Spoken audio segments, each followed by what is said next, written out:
Let's understand the business entity concept in detail. देखिए business entity concept क्या बोलता है, हम उसे प्रैक्टिकली देखेंगे एक बार। मान लो एक बिजनेस ओनर है।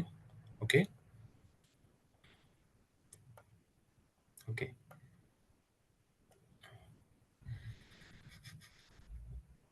ठीक है। ये एक बिजनेस ओनर है, इसका नाम है मिस्टर श्याम। और इसने क्या किया है ना, अपना बिजनेस स्टार्ट किया है। और किस नाम से बिजनेस स्टार्ट किया है, let's introduce the business. Okay, इसने क्या किया, अपने नाम से बिजनेस को स्टार्ट किया है।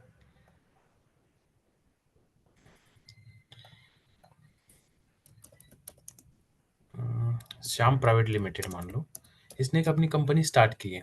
ठीक है, मिस्टर श्याम ने। अब मिस्टर श्याम क्या कर रहा है, सबसे पहले क्या होता है बिजनेस में activity, first activity is mister Shyam क्या करेगा, बिजनेस में पहले पैसे डालेगा। राइट, ठीक है। मिस्टर श्याम क्या करेगा, बिजनेस में सबसे पहले पैसे डालेगा, मतलब इन्वेस्टमेंट करेगा। तो मिस्टर श्याम ने मान लो बिजनेस में फंड यूज किया है। ठीक है, फंड डाला है, कितना, 10 लाख रुपए। नाउ मिस्टर श्याम ने बिजनेस में कितना इन्वेस्ट किया है, 10 lakh rupees. Right, money invest किया है। अब सभी लोगों को क्या लगेगा कि मिस्टर, इन जनरल क्या बोलेंगे सभी कि ये किसकी कंपनी है, मिस्टर श्याम की है। मतलब बिजनेस में जो भी पढ़ा होगा वो किसका रहेगा, मिस्टर श्याम का होगा। Right, but accounting language is talking about like different, right? Mr. Sham and this business is a different. Okay, दोनों को अलग अलग ट्रीट करने की बात करती है business entity concept. Okay, let's discuss with example. जैसे अब इसने 10 लाख रुपए डाले। ओके, अब इस 10 लाख में आप देखिए क्या होगा, वो पैसे का यूज करेगा ये बिजनेस। ओके, क्या क्या यूज करेगा, let's use for expenses. Okay, business के कुछ एक्सपेंसेस होंगे, वो एक्सपेंसेस पे करेगा।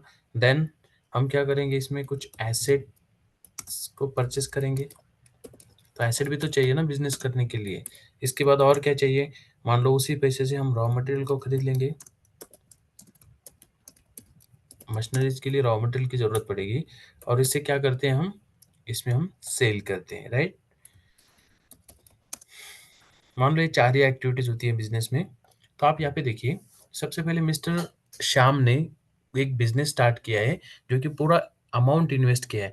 क्या सिर्फ अमाउंट ही इन्वेस्ट कर सकता है मिस्टर श्याम, क्या वो कुछ एसेट नहीं डाल सकता। चलो लेट्स टेक अनदर एग्जांपल। चलो इसने एसेट भी दे दिया। ठीक है, और एसेट दिया उसने 2 लाख रुपीज का।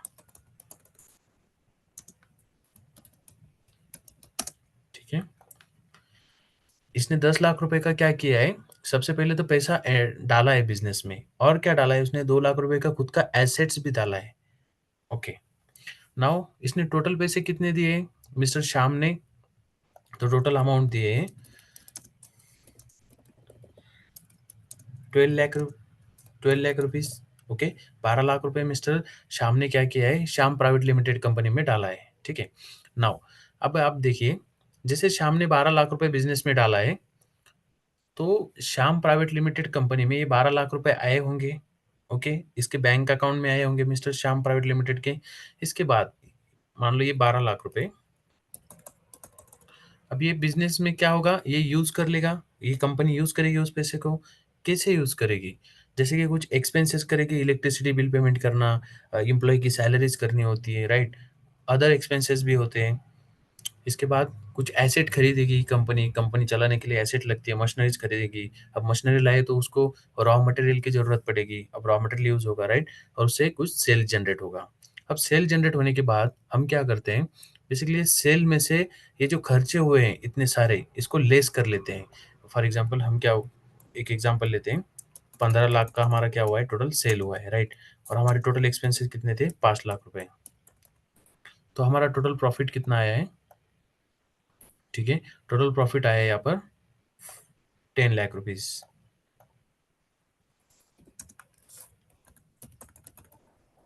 ठीक है, अभी आप देखिए ध्यान से, 12 लाख रुपए मिस्टर श्याम ने इन्वेस्ट किए थे बिज़नेस में, जो कि यूज़ किया, बिज़नेस में एसेट खरीदा, एक्सपेंसेस किए, इसके बाद सेल जनरेट हुआ बिज़नेस का, राइट? और सेल से कितना आया हमें? 15 लाख रुपए रिसिप्ट आया, जिसमें से हमने एक्सपेंसेस को लेस कर लिया अभी, जितने भी हमने खर्चे किए थे सेल को कमाने के लिए, रिस्पेक्टिव एक्सपेंसेस को लेस कर लिया। इसके बाद हमारे पास हाथ में प्रॉफिट कितना आ रहा है? 10 लाख रुपए। अब ये जो 10 लाख रुपए है, ये किसे ट्रांसफ़र किया जाएगा? This profit is transferred to home? Owner, mister Shyam को वापस दिया जाएगा। ओके, अब यहाँ पे अंडरस्टैंड कीजिए, अगर ये मिस्टर श्याम का ही पैसा है और मिस्टर श्याम को ही वापस आ रहा है, तो हम इसे सेपरेट क्यों माने? ओके, यही बताता है बिजनेस एंटिटी कंसेप्ट। ये अलग अलग क्यों डिफरेंट, मतलब क्यों डिफरेंटली ये किया जाता है, हम एग्जांपल के साथ सीखेंगे। देखिए,